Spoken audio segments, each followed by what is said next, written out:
بسم الله الرحمن الرحيم ألف لام ميم ذلك الكتاب لا ريب فيه هدى للمتقين الذين يؤمنون بالغيب ويقيمون الصلاة ومما رزقناهم ينفقون والذين يؤمنون بما أنزل إليك وما أنزل من قبلك وبالآخرة هم يوقنون أولئك على هدى من ربهم وأولئك هم المفلحون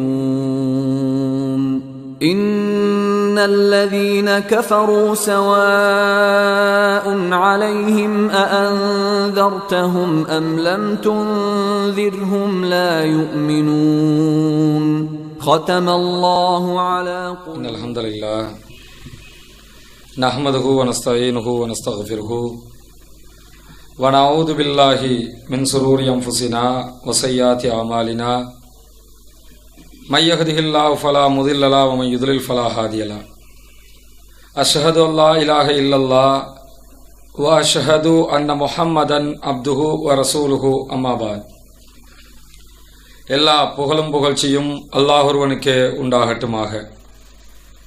அவனுடைய அமைதியும் கருணையும் நபிகள் பெருமானார் ஸல்லல்லாஹு அலைஹி வஸல்லம் அவர்கள் மீதிலும் அவர்கள் காட்டிய வழிப்படி மாத்திரம் வாழக்கூடிய அனைவர்கள் மீதிலும் உண்டாகட்டுமாக.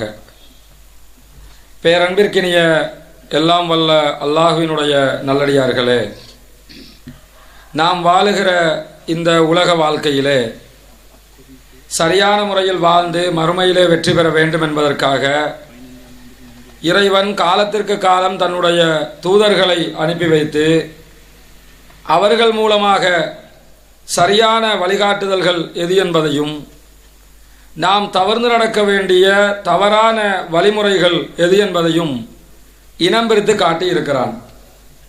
அந்த அடிப்படையில் இந்த உலகுக்கு இறுதியாக அனுப்பப்பட்ட நபிகள் பெருமானார் ஸல்லல்லாஹு அலைஹி வஸல்லம் அவர்கள் திருமறை குர்ஆனை நம்முடைய வாழ்வியல் வழிகாட்டியாகவும் அதனுடைய முழுமையான விளக்க உரையாக தன்னுடைய வாழ்நாள் முழுவதையும் அமைத்துவிட்டு சென்றிருக்கிறார்கள்.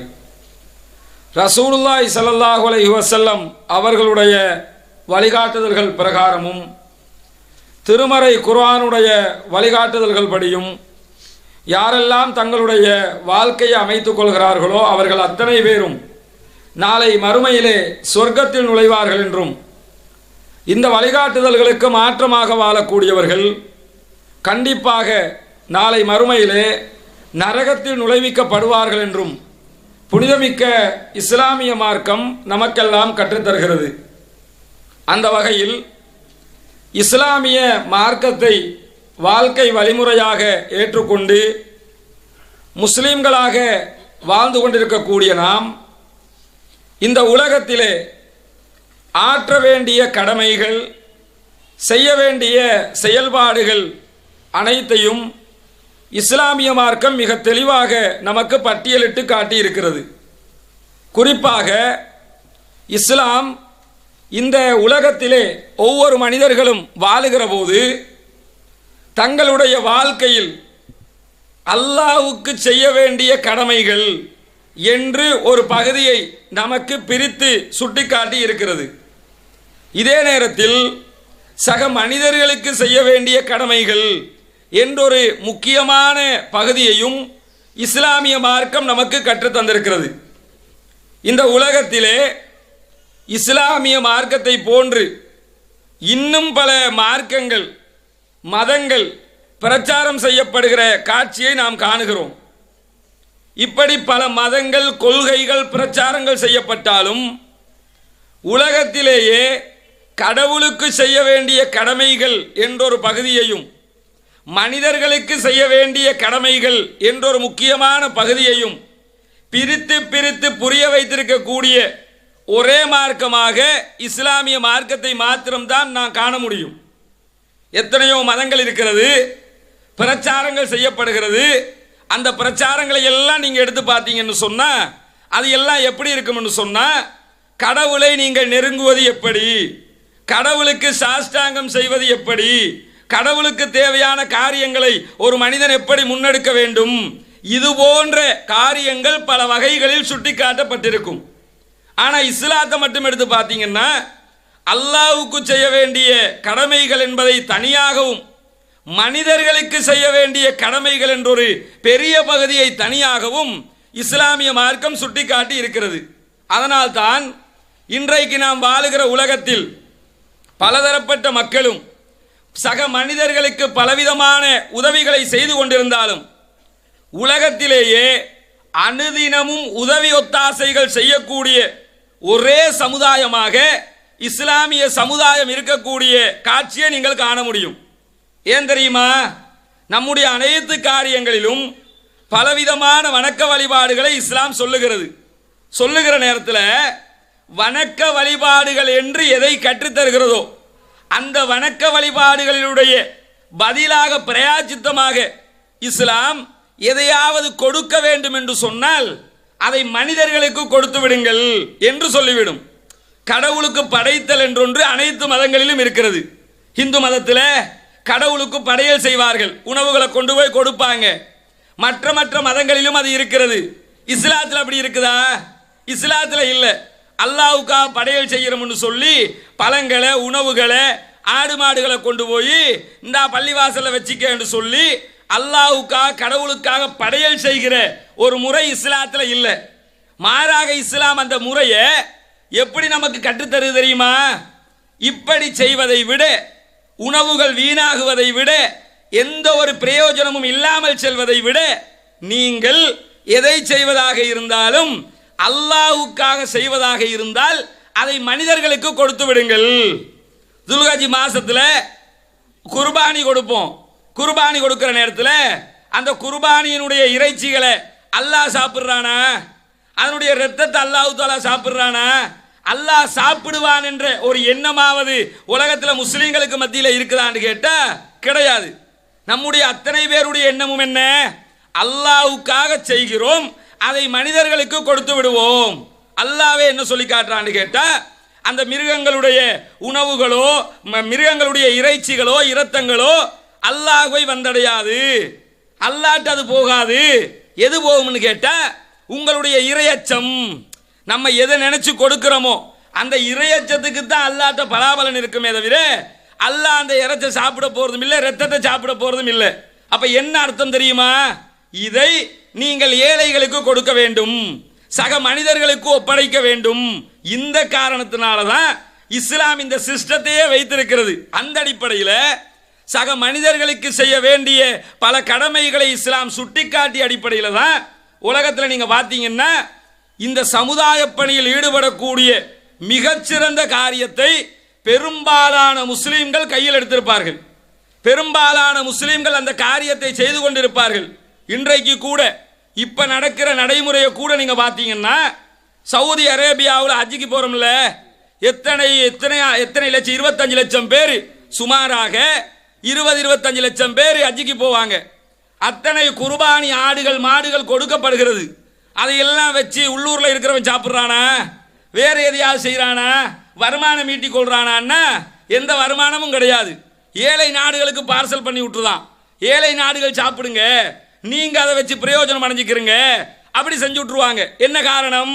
அது அல்லாஹ் தஆலா மனிதர்களுக்காக செய்ய சொன்ன காரியம். அந்த அடிப்படையில் நம்முடைய ஜமாத்தை பொறுத்தவரையில் இந்த ஜமாத்து இலங்கையில் ஆரம்பிக்கப்பட்ட காலம் முதல் இந்த ஜமாத்தினுடைய தலைமையகமாக இருக்கிற தமிழ்நாடு தௌஹீத் ஜமாத்தினுடைய ஆரம்பம் முதல் நாம் நம்முடைய பணிகளை 2 விதமாக அமைத்துக் கொண்டே வந்திருக்கிறோம். ஒன்று, இந்த ஏகத்துவ பிரச்சாரத்தை அதன் தூய வடிவத்திலே உலகம் பூராகவும் எத்தி வைப்பது. அல்லாஹ்வைத்தான் வணங்கணும், அவன் தூதரைத்தான் பின்பற்ற வேண்டும் என்கிற சத்திய கொள்கையை உலகம் முழுவதும் எத்தி வைக்கக்கூடிய பணியை செவ்வனே முன்னெடுத்து வருகிறோம். இதே நேரத்தில் 2ஆம் கட்டமாக மனிதர்களுக்கு பயனளிக்கக்கூடிய சமுதாய பணிகளையும் இந்த ஜமாத்து பாரிய அளவில் முன்னெடுக்கக்கூடிய காட்சிகளை நீங்கள் காண முடியும். கடந்த 10-11 வருடங்களாக தமிழகத்தில் இரத்த தானத்தில் முதலிடத்தில் தமிழ்நாடு தௌஹீத் ஜமாத் தக்க வைத்துக் கொண்டிருக்கிறது. இரத்த தானம் எத்தனையோ அமைப்புகள் செய்கிறாங்க. 11 வருஷமாக இரத்த தானத்தில் முதலிடத்தை பிடிக்கக்கூடிய மாநில அளவில், மாநில மட்டத்தில் முதலிடத்தை பிடிக்கக்கூடிய ஒரு அமைப்பாக அந்த அமைப்பு திகழ்ந்து வரக்கூடிய காட்சியை பார்க்கலாம். நம்ம நாட்டை நீங்கள் எடுத்துக்கிட்டீங்கன்னா கடந்த 4 ஆண்டுகளாக இரத்த தானத்தில் முதன்மை இடத்தை நம்முடைய ஜமாத்து பெற்றுக்கொண்டிருக்கக்கூடிய காட்சியை பார்க்கிறோம். நம்ம நாட்டிலையும் இந்தியாவிலையும் மட்டும்தான் இந்த நிலையா?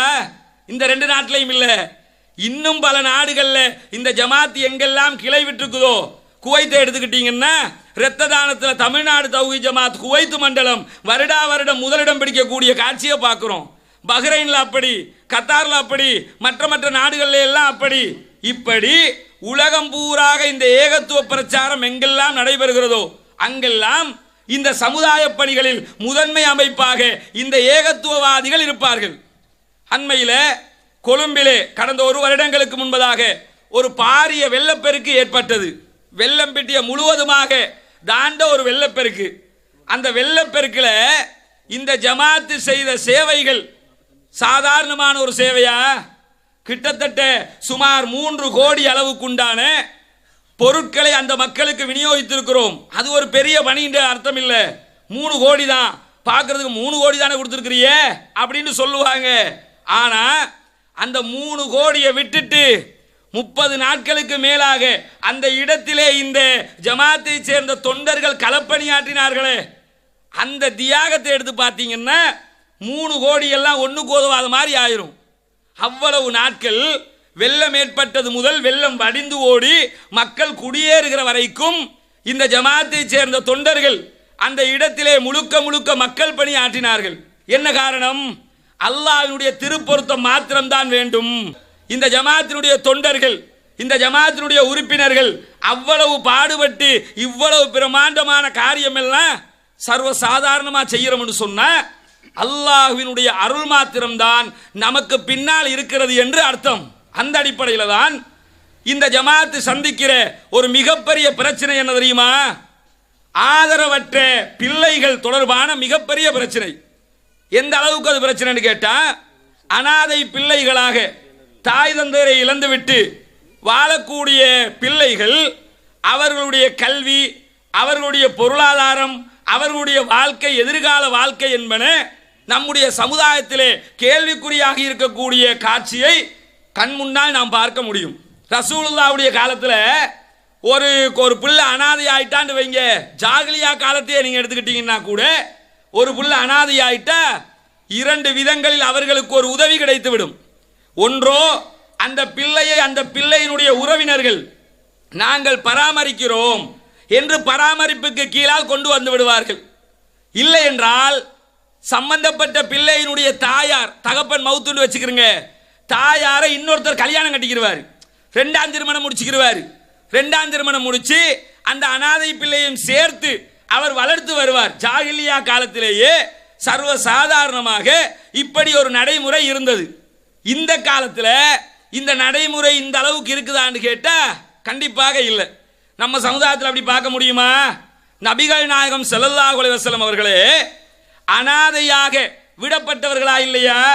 நபிகள் நாயகத்துடைய தாயார் நபிகள் நாயகம் பிறப்பதற்கு முன்பதாகவே தகப்பனார் இறந்து விடுகிறார்கள். நபிகள் நாயகம் பிறந்து ஓரிரு வருடங்களில் ஒரு சொற்பமான காலகட்டத்துக்குள்ள அவர்களுடைய தாயாரும் மரணித்து விடுகிறார்கள். ரசூலுல்லாஹ் அனாதையாக விடப்படுகிறார்கள்.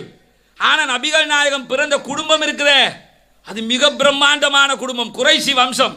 அந்த ஃபேமிலியில் பிறந்து கூட நபிகள் நாயகம் ஸல்லல்லாஹு அலைஹி வஸல்லம் அவங்கள பொறுப்பெடுத்து வளர்க்கிற நேரத்தில் முழுமையான நபிகள் நாயகத்தின் தேவைகள் நிறைவேற்றப்பட்டதான தேவைகள் நிறைவேற்றப்படலை. நீங்கள் பார்க்க முடியும். ரசூலுல்லாஹ் அனாதையாக தன்னுடைய பாட்டனாரிடத்தில் வளர்க்கப்படுகிறார்கள். பிற்காலத்தில் நபிகள் நாயகம் ஸல்லல்லாஹு அலைஹி வஸல்லம் அவர்கள் ஒரு பயணம் செல்லுகிற நேரத்தில் சஹாபாக்கள் அத்தனை பேரும் பயணத்திலே இருப்பார்கள். ஒரு பகுதியால் நடந்து போகும்போது அராக் என்கிற ஒரு மரம் இருக்கும். அந்த மரத்தில் சஹாபாக்கள் அத்தனை பேரும் போய் பழம் பறிக்கிறார்கள். பழத்தை பறிக்கிற நேரத்தில் ரசூலுல்லாஹ் என்ன சொல்லுவாங்கன்னா, அதில் நல்லா கனிஞ்சிருக்கிற கருப்பு பழத்தை பார்த்து பறிச்செடுக்க அப்படின்னு சொல்லுவாங்க. உடனே சஹாபாக்கள் கேட்குறாங்க, அல்லாஹ்வின் தூதர் அவர்களே, நீங்கள் ஆடு மேய்ச்சிருக்கிறீங்களா? ஏன் இந்த கேள்வியை கேட்குறாங்கன்னா, காட்டில் இருக்கிற மரம் அது. ஆடு மேய்க்கிறவங்களுக்கு மட்டும்தான் இந்த பழம் எப்படிப்பட்ட பழம்னு தெரியும், சாதாரணமாக இருக்கிற ஆட்களுக்கு தெரியாது. உடனே ரசூலுல்லாஹி ஸல்லல்லாஹு அலைஹி வஸல்லம் சொல்கிறாங்க, ஆமாம் நான் ஆடு மேய்த்திருக்கிறேன். நபிகள் நாயகத்துடைய ஃபேமிலி அது குறைசி வம்சம். குறைசி குலத்தில் பிறந்த நபிகள் நாயகம் ஆடு மேய்க்கிறாங்கன்னா என்ன அர்த்தம் தெரியுமா? அனாதையாக இருந்தார்கள். இதே ரசூலுல்லாஹ் அனாதை இல்லாம தகப்பனார் இருந்திருந்தா ஆடு மேய்க்கிறவர்களாக நபிகள் நாயகம் இருந்திருப்பார்களா? இருக்க மாட்டாங்க. ஒரு தகப்பன் தன்னுடைய பிள்ளையை பராமரிப்பதை போன்று எந்த ஒரு மனிதனும் சர்வ சாதாரணமாக இன்னொரு பிள்ளையை பராமரித்து விட முடியாது. அப்படி பராமரிக்கிறதா இருந்தா அதுக்கு நிறைய தியாகங்கள் செய்ய வேண்டும், அதற்காக நிறைய கஷ்டப்பட வேண்டும். சில பகுதிகளை நீங்க பார்க்கலாம், ஆச்சரியப்பட்டுருவோம். முஸ்லிம்களாக பிறந்து நாம் செய்யாத பல காரியங்களை மாற்று மதத்தவர்கள் செய்யக்கூடிய காட்சிகளை நீங்கள் கண் முன்னால் பார்க்க முடியும். இஸ்லாமிய மார்க்கத்தை எடுத்துக்கிட்டீங்கன்னா இந்த பணிகளை எல்லாம் எவ்வளவு வலியுறுத்தி பேசி இருக்கிறது, எவ்வளவு முக்கியத்துவம் கொடுத்திருக்கிறது. இன்றைக்கு நம்முடைய சமுதாயத்தில் அனாதைகளுக்கு கொடுக்கிற முக்கியத்துவம் என்ன? உங்களுக்கு எல்லாம் தெரிந்த ஒரு சம்பவம் தான். இந்த அனாதை இல்லம் ஆரம்பிக்கப்படுவதற்கு மிக முக்கிய காரணமாக இருந்த சம்பவம் அது. என்ன சம்பவம்? ஒரு சிறுவன் அவனுடைய பெற்றோரால் அவனுடைய குடும்பத்தால் கைவிடப்படுகிறான். தாய்க்கும் தகப்பனுக்கும் பிரச்சனை. தகப்பனார் தாயை கொலை செய்து விடுகிறார். கொலை செய்ததோடு வழக்கு கோர்ட்ஸுக்கு போகுது. நீதிமன்றம் என்ன தீர்ப்பளிக்குது? இந்த அவங்களுக்கு 2 பிள்ளை, ஒரு பொம்பளை பிள்ளை ஒரு ஆம்பளை பிள்ளை. பொம்பளை பிள்ளைய ஒரு மதரசாக்கு அனுப்பிடுறாங்க. ஆம்பளை பிள்ளை என்ன செய்யறாங்கன்னு கேட்டா ஒரு தகம் பாசலுக்கு அனுப்பிடுறாங்க. பௌத்த மக்கள் நடத்தக்கூடிய ஒரு ஓஃபனேஜ் ஒன்றுக்கு, அனாதை இல்லம் ஒன்றுக்கு அனுப்பி விடுகிறார்கள். அனுப்பிவிட்டதுக்கு பிறகு ஒரு 4 வருடங்கள் அவன் அந்த அனாதை இல்லத்தில் படிக்கிறான். அவனுடைய பெற்றோர் நம்முடைய ஜமாத்தை அணுகுகிறார்கள். இப்படி ஒரு சம்பவம் நடந்து விட்டது. அவன் இப்ப ஒரு பௌத்த மத குருவாக, ஒரு குட்டி ஆமுதுருவாக அங்கே படித்துக் கொண்டிருக்கிறான். அவனை வெளியேற்றி இஸ்லாத்தின் பக்கம் கொண்டு வர வேண்டிய தேவை இருக்கிறது, எங்களுக்கு உதவுங்கள் என்று கோரிக்கை வைக்கிறார்கள். ஜமாத்து சார்பாக மீண்டும் அந்த வழக்கில் ரீஅப்பீல் பண்றோம். அப்பீல் பண்ணி அந்த வழக்கை ஜமாத்து கொண்டு செல்கிறது. ஒரு 6-7 மாதங்கள் வழக்கு பேசியதுல அந்த நீதிமன்றம் என்ன சொல்லுதுன்னு கேட்டா, இந்த பிள்ளையை உங்கள்கிட்ட தருவோம், நீங்க எங்க வைப்பீங்கன்னு உறுதிப்படுத்துங்க. பிறகு ஒரு மதரசாவோட பேசி அந்த மதரசாவில் தான் நாங்கள் வைக்க போறோம், எங்க கண்காணிப்பில் இருக்கும் அது என்று சொல்லி அந்த பிள்ளையை ஒரு மதரசாவில் கொண்டு போய் சேர்த்தோம். அவன் ஓஃபனேஜில் இருந்து நேர ஹெட் ஆஃபீஸுக்கு வர்றான். வரும்போது எப்படி வர்றான் தெரியுமா? ஒரு கட்டக்காய் ஷர்ட் போட்டு ஒரு ட்ரௌசர் ஒன்றை போட்டு மொட்டை அடித்த கோலத்தோடு வருகிறான். ஏன்னா அங்கே அப்படித்தானே வச்சிருப்பாங்க, ஆம்துருக்கு படித்தவன் தானே, மொட்டை அடித்த கோலத்தோடு வருகிறான். அவனிடத்தில் கேட்கிறோம், உன்னை காலில் விழுந்து கும்பிட சொல்லியிருப்பாங்களே, கும்பிடுவியா? ஆமாம், அங்கே இருக்கிற நேரத்தில் எல்லாம் அதெல்லாம் செய்வேன். இப்போ வரும்போது கும்பிட சொன்னாங்களா? ஆமாம் கும்பிட சொன்னாங்க. நீ கும்பிட்டியான்னு கேட்டதுக்கு இல்லை கும்பிடலை. இவ்வளவு நாளாக கும்பிட்டியப்பா, வரும்போது கும்பிட சொன்னாங்களே காலில் விழுந்து, ஏன் கும்பிடலை கேட்கும்போது, அதான் என்னை இஸ்லாம் ஆக்கிட்டீங்கல்ல, அதான் என்னை காப்பாற்றிட்டீங்கல்ல, அதனால நான் கும்பிடலை. இவ்வளவுக்கும் அவன் 4 வருடங்கள் அங்கே படிச்சிருக்கிறான். என்ன அர்த்தம் தெரியுமா? ஒரு இக்கட்டான சின்ன பிள்ளை தான், ஒரு இக்கட்டான சூழ்நிலையில் நான் காபிராக வாழ வேண்டிய நிர்பந்தம் ஏற்பட்டிருக்கிறதே என்கிற கவலையில் அங்கே இருந்திருக்கிறான். சர்வ சாதாரணமாக இருந்திருந்தா காலில் விழுந்து கும்பிட்டு வந்திருப்பானா இல்லையா? கும்பிடல, மறுக்கிறான். ஏன் மறுக்கிறான்? அந்த ஈமானுடைய தாற்பயம், ஈமான் அவனுடைய உள்ளத்திலே நுழைந்திருக்கிறது. அதனால் நான் இந்த காரியத்தை செய்ய மாட்டேன் என்று சொல்லி புறக்கணித்து விட்டு வருகிறான். சிந்திச்சு பாருங்க, இன்றைக்கும் இலங்கையிலே இருக்கிற பல அனாதை இல்லங்களில், மாற்று மத சகோதரர்கள் நடத்தக்கூடிய அனாதை இல்லங்களில் பல முஸ்லிம் பிள்ளைகள், ஆண் பிள்ளைகள், பெண் பிள்ளைகள் என்று பல பிள்ளைகள் இருக்கிறார்கள். இவர்களை எல்லாம் அங்கிருந்து வெளியேற்ற வேண்டும் என்றால், கொண்டு வந்து நாம் அடைக்கலம் கொடுக்க வேண்டும் என்றால், அதற்கு பல கட்ட செலவுகளை மேற்கொள்ள வேண்டி இருக்கிறது. வழக்குக்கு போகணும், வழக்கு மூலமாகத்தான் அவங்களை பேசி நாம எடுக்கணும். வழக்கில் போய் எடுக்கிறதா இருந்தா ஒரு குழந்தைக்கு குறைந்தது 2-2.5 லட்சங்கள் நாம் செலவு செய்ய வேண்டும். செலவு செஞ்சுதான் ஓபனேஜுக்கு கொண்டு வரணும். சில யோசனை கொண்டு வரும்ல.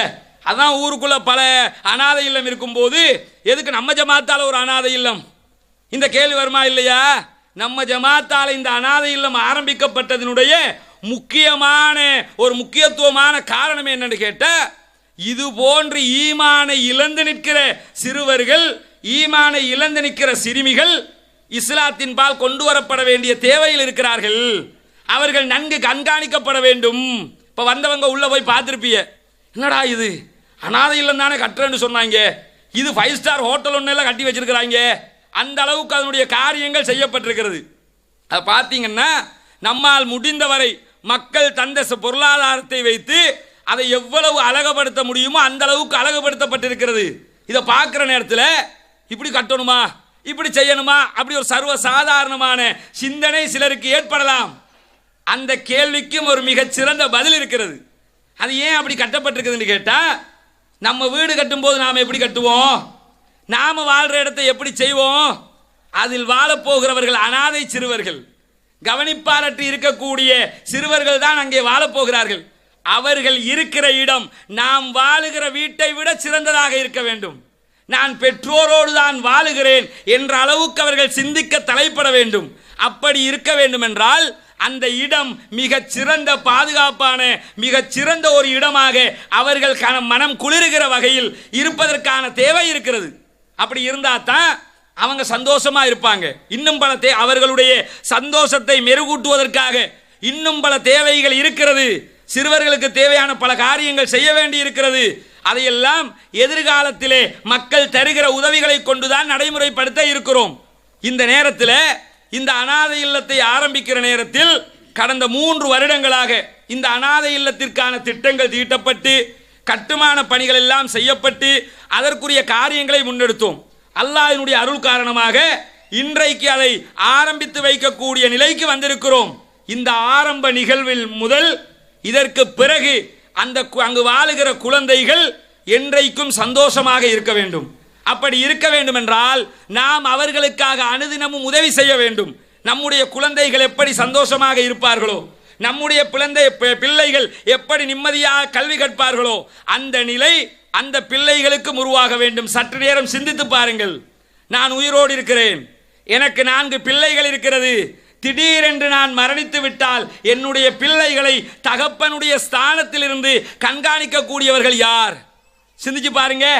அத்தனை பேருமே உயிரோடு இத்தனை வருடங்கள் தான் வாழுவோம் என்று சொல்ல முடியுமா? அப்படி சொல்ல முடியாது. ஒவ்வொருவருடைய மரணமும் செருப்பு வாரை விட நெருக்கமாக இருக்கிறது. அப்படி இருக்கிற நேரத்தில் நாளை நான் மரணித்தாலும் என்னுடைய குழந்தைகளுக்கு இப்படி ஒரு நிலைமை ஏற்பட்டு விடுமே, அப்படி ஒரு நிலைமை ஏற்பட்டால் என்னுடைய பிள்ளைகளுக்கு யார் பதில் சொல்லுவார் என்ற ஒரு ஆழ்ந்த சிந்தனை நமக்கு இருக்க வேண்டும். அப்படி இருக்கும்போதுதான் நாம் உழைக்கிற செல்வங்களில் அந்த பிள்ளைகளுக்காக செலவழிக்க வேண்டும் என்கிற நிலைப்பாடு நமக்கும் ஏற்படும். நாம் நிறைய சம்பாதிக்கிறோம்ல, எவ்வளவோ சம்பாதிக்கிறோம், எவ்வளவோ செலவு செய்கிறோம், எத்தனையோ ஆடம்பரமான காரியங்களுக்கு நம்முடைய செல்வங்கள் செலவு செய்யப்படுகிறது. பிள்ளைகளுக்காக ஆயிரக்கணக்கில் லட்சக்கணக்கில் செலவு செய்கிறோம்.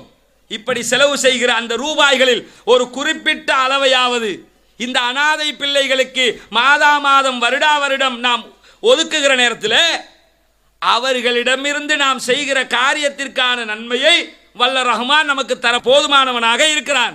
அல்லாஹ் தஆலா திருமறை குர்ஆன்ல சூரா அல் மாவுன்ல மிக முக்கியமான சில செய்திகளை சொல்லுகிறான். என்ன செய்தியை சொல்றான் தெரியுமா?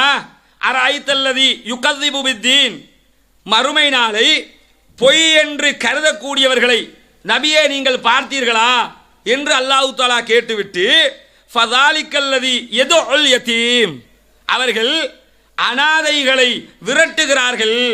மறுமை நாள பொய் என்று சொல்லி எவன் சொல்றான்றது உங்களுக்கு தெரியுமா அப்படின்னு அல்லாஹ் தஆலா கேட்டுட்டு திருப்பி என்ன சொல்றான் தெரியுமா?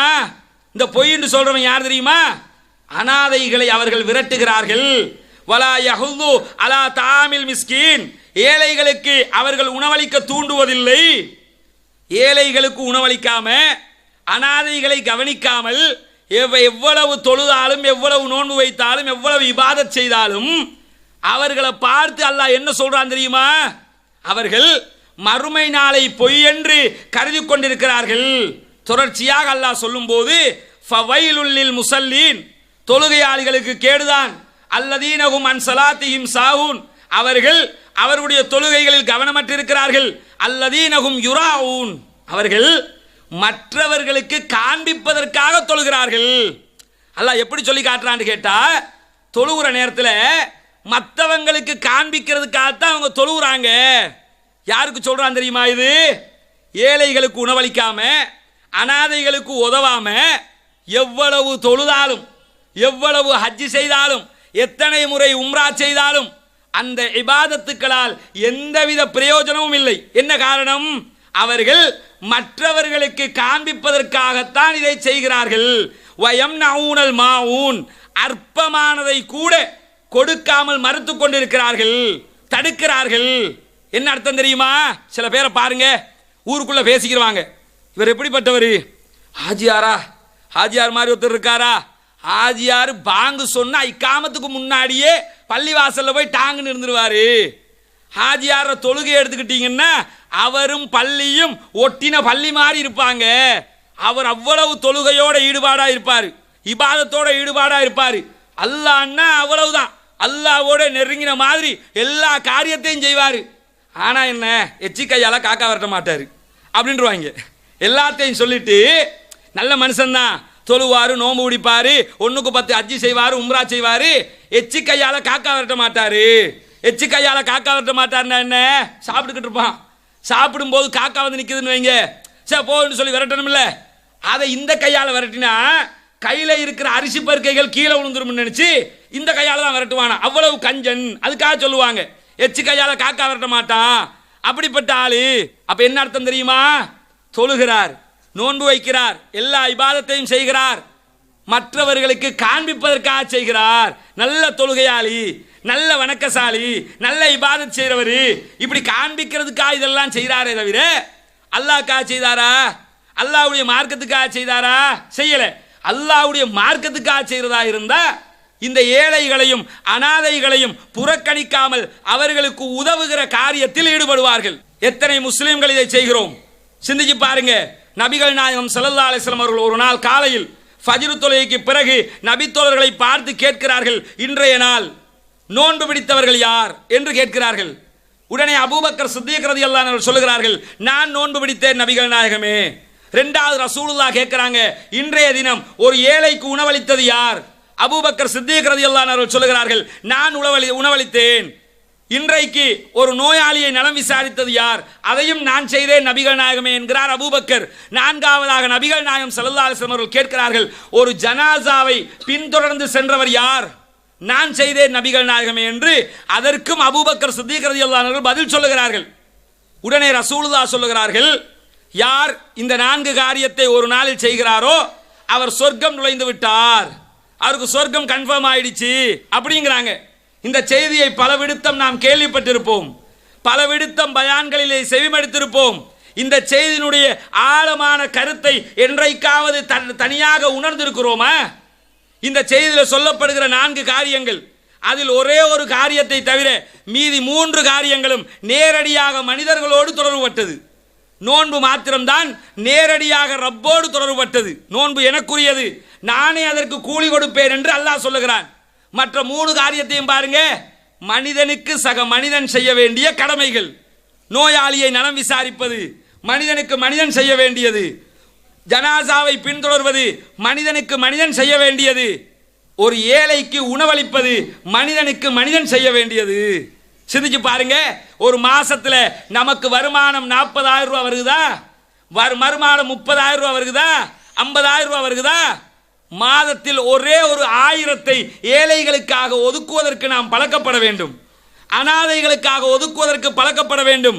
அப்படி ஒதுக்கி பாருங்கள், நான் இந்த மாதம் என்னுடைய வருமானத்திலிருந்து 1000 ரூபாய் ஒரு அனாதைக்காக கொடுத்திருக்கிறேன் என்கிற மன திருப்தி நாளை மறுமையிலே நம்மை சொர்க்கத்துக்கு இட்டு செல்லும். ரசூலுல்லாஹி ஸல்லல்லாஹு அலைஹி வஸல்லம் அவர்கள் சொல்லுகிறார்கள், நானும் அனாதைகளை பராமரிப்பவர்களும் இப்படி இருப்போம். சொர்க்கத்தில் நானும் அனாதைகளை பராமரிப்பவர்களும் இப்படி இருப்போம். ரெண்டு பேரையும் இணைச்சு சொல்லல, கொஞ்சம் இடைவெளி விட்டு ரசூலுல்லாஹி ஸல்லல்லாஹு அலைஹி வஸல்லம் அவங்க சொல்றாங்க. எதுக்காக சொல்றாங்க? இந்த பணி இருக்குதே, இந்த பணி நாளை மறுமையில் முஹம்மது நபியோடு நம்மை அருகிலே அமரச் செய்யும். முஹம்மது நபியோடு நாம் இருப்பதற்குரிய நன்மைகளை பெற்று தரும். அந்த சந்தர்ப்பம் நமக்கு கிடைக்க வேண்டுமா இல்லையா? அல்லாஹ்வுடைய தூதரோட இருக்கக்கூடிய சந்தர்ப்பம் என்ன சாதாரண சந்தர்ப்பமா? அது அந்த சந்தர்ப்பம் கிடைக்க வேண்டும் என்றால் இது போன்ற பணிகளில் நாம் ஆர்வம் செலுத்த வேண்டும். அனாதைகளுக்காக உழைக்க வேண்டும், அனாதைகளுக்காக பாடுபட வேண்டும், அவர்களுடைய வாழ்வாதாரத்தை உயர்த்தி விடுவதற்காக நாம் முயற்சிக்க வேண்டும். இன்றைக்கு ஒரு அனாதை பிள்ளைன்னா ரோட்ல அலைஞ்சு திரிகிற பிள்ளை மாதிரி ஆயிட்டான். இன்றைய நிலைமை என்ன? அனாதை பிள்ளைன்னா கேட்பார் பாப்பார் இல்லை, ரோட்ல அலைஞ்சு திரிகிற பிள்ளை மாதிரி ஆயிட்டானா இல்லையா? தகப்பன் மௌத்தா போயிட்டான்னு சொன்னா பிள்ளையினுடைய எதிர்காலம் கேள்விக்குறியாகி விடுகிறது. அந்த நிலை இந்த சமுதாயத்தில் குறைய வேண்டும். அந்த நிலை இந்த சமுதாயத்தில் இல்லாமலாக்கப்பட வேண்டும். இல்லாமலாக்கப்பட வேண்டும் என்றால் நாம் செய்ய வேண்டிய காரியம் என்ன தெரியுமா? நம்மால் முடிந்தது அந்த சிறுவர்களுக்கான இப்படி ஒரு இல்லத்திற்காக பாடுபடுவது. இந்த இல்லத்தை வளர்த்து எடுத்து இன்னைக்கு இந்த சைஸுக்கு உண்டாக்கி இருக்கிறோம். இது இன்னும் பிரம்மாண்டமாக வளர வேண்டும். ஒரு 25 பிள்ளைகளை வைக்கக்கூடிய இடமாக இருக்கிற இடம் எதிர்காலத்திலே இன்ஷா அல்லாஹ் 250க்கு மேற்பட்ட பிள்ளைகளை வைத்து பராமரிக்கக்கூடிய ஒரு இடமாக மாற வேண்டும். இந்த இடத்தில் படித்து வெளியாகுகிற மாணவர்கள் உலக கல்வியிலும் மார்க்க கல்வியிலும் ஒழுக்கத்திலும் நன்னெறியிலும் சிறந்தவர்களாக மாற வேண்டும். அப்படி மாறுகிற காலத்தில் இன்ஷா அல்லாஹ் இந்த சமுதாயத்தில் ஒரு சிறந்த நற்பிரஜைகள் உருவாகுவதற்கு இதுவும் ஒரு மிகப்பெரிய காரணமாக மாறிவிடும். அப்படிப்பட்ட ஒரு நல்ல காரியத்திற்காகத்தான் ஜமாத்து கடந்த 3 வருடங்களாக இதற்காக பாடுபட்டிருக்கிறது. பல தனவந்தர்கள் இதற்காக உதவி செய்திருக்கிறார்கள். நம்முடைய கிளை உறுப்பினர்கள், கிளை நிர்வாகிகள், மாவட்ட நிர்வாகிகள் அயராது இதற்காக பாடுபட்டிருக்கிறார்கள். இப்படியெல்லாம் பாடுபட்டுத்தான் இந்த இடம் இன்றைக்கு பிரம்மாண்டமாக வளர்ந்து நிற்கிறது. முதல் கட்டமாக ஒரு குறிப்பிட்ட அளவு சிறுவர்களை கொண்டு ஆரம்பிக்கப்படக்கூடிய இந்த சிறுவர் ஆதரவு இல்லம் எதிர்காலத்திலே இதற்காகவே உழைத்து இதனை மென்மேலும் வளர்ப்பதற்குரிய காரியங்களில் அனைத்து பேரும் பங்களிக்க வேண்டும். இந்த அனாதை இல்லத்திற்காக தொடர்ச்சியான உங்களுடைய பங்களிப்புகளை வழங்குவதனூடாக நாமும் நம் பிள்ளையை வளர்த்ததை போல இன்னொரு பிள்ளையை வளர்ப்பதற்குரிய சந்தர்ப்பம் கிடைக்கும்.